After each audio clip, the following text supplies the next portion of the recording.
This is my oldest son. Cute kid, right? I used to think how adorable it was when he would stick out his tongue for photos, but little did I know that he was just fighting to breathe.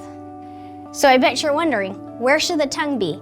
Inside or outside of the mouth? The ideal tongue position should be where the tongue rests on the roof of the mouth, otherwise known as your palate.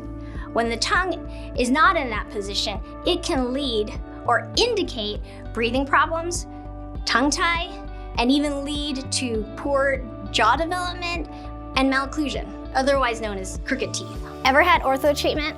And even after it's done, the teeth move anyways? If you're like me, I had ortho 3 times, but I never got to the root cause of the problem.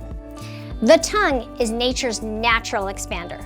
When the tongue is in its natural position in the roof of the mouth, otherwise known as a palate, it creates that natural expansion to create that nice wide arch. Nice wide arch means nice wide nasal cavity. So when the tongue is in its proper position, it not only leads to proper facial development, but ultimately better breathing. Crooked teeth are much more than an aesthetic problem. It could indicate improper tongue posture.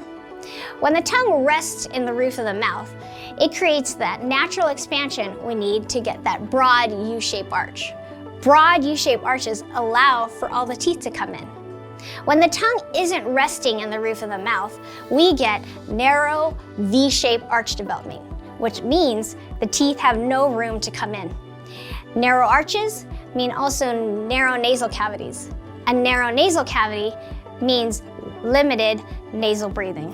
Nasal breathing involves 3 things: the nose, the tongue, and the lips. But what happens if one of those is restricted?